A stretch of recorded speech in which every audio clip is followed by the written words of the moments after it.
So welcome back. I'm just going to give you a quick update what I got done on the weekend. We're back into the week now, and unfortunately I've on a very silly shift at work and I don't have any free time. I've actually got to head to work in a moment, so I'm just going to give you a quick little update what I've done. I've done a lot of work in this section here, which we'll go and have a look. What I've done at the moment is I've just pushed this aviary up to there just to get an idea of how it sits. It's it's starting to look pretty good, but it's not actually fixed to it yet. It's just sitting up against there, so I can get an idea of how well it sits and just trying to get it center. Like I said, there's going to be a little bit of gap either side, so there's about this much on the other side as well.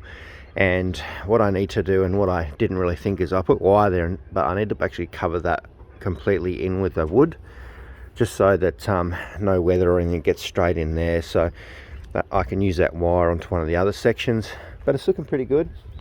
It's actually a lot of materials, scrap and bits. I'm going to reuse a lot of this anyway, but just in a bit of a rush these days with the minimal time and all this work. And excuse me, I'm still a little bit sick, but we're getting there. So what I've done, I pulled that whole front aviary off here. Birds are in that temporary holding at the moment, which is annoying, but it's looking pretty good. I managed to get it right up under there. We're going to have a roof on this section here that runs all the way across.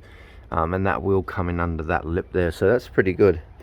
We'll go in and we'll have a look at this flooring.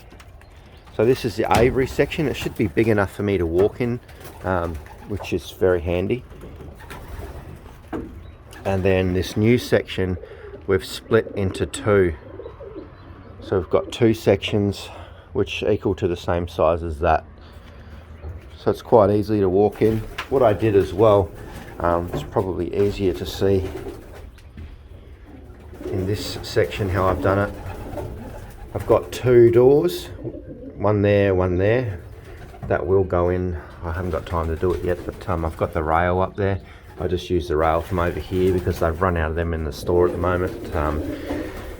Coronavirus fun, all this lack of supplies, but we're definitely doing what we can. It looks pretty good. I was surprised the amount of room that's actually in these. These are only 1.2 across and 1.8 that way. So we'll have a door here. Once I get some wire, I've run out of wire as well, so I've got to get some more wire. That one will look the same as this with all the wire on there as well. I've actually just got this one screwed shut so it doesn't come open, the birds get out.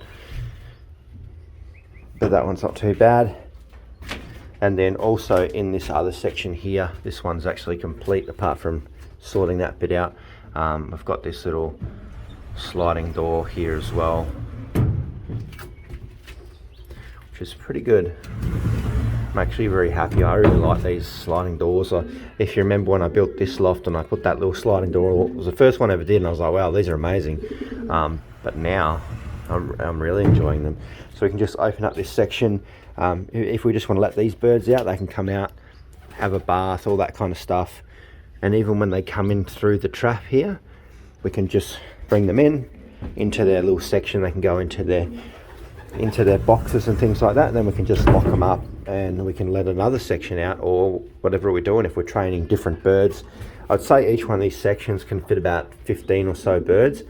This section I might look at turning into motivation, not really sure yet, but we'll definitely use one section for all the young birds as well, just to separate them from all these crazy guys. I'm still considering turning that into two sections like this, that we don't have to have it as two sections. We could just have the door open like this and they can just come in and out, but we've got that option to segregate it because I'm really enjoying it actually, how it's all turning out. It just gives you that control when you don't have this big area where the birds can flap around and carry on. So we'll see how we go, but it's more of an update. I'll do a bit of a update on everything on the weekend hopefully, because I'll have some more time, because I've really got to get in and clean this whole front up and redo this whole front, because the sliding doors will go from this little one, they go all up to these full height ones here, which I can walk through quite easily as well. The birds are all getting pretty crazy. They all want to hop down on babies. So actually that hen, she might go into the breeding box. That's from Madam Archer. We might do a round out of her, but this is how we're looking so far. I've got a lot of work to do on the front, but I'm going to leave that till last. I'm going to do the whole back section, so we'll get all those doors, sliding doors and everything done and then we'll come onto this section, do the sliding doors, and that whole section's coming off on the front, and then we'll put all the sliding doors and stuff in there, and then we'll come onto this front section and work out all the wiring and the trapping system and things like that. So we've got plenty of time, as long as we get a few of these sections sorted, because we can start moving some young birds in there, because we've got a fair few young birds over there, and we'll jump into that in another video. But it's looking pretty good. Just need to finish it and get some paint on it. I'm going to catch you all in the next video. Hopefully I'll get a lot more videos up later in the week when I've got some time. I have to go to work now. I'd just rather stay here with the birds. See yous.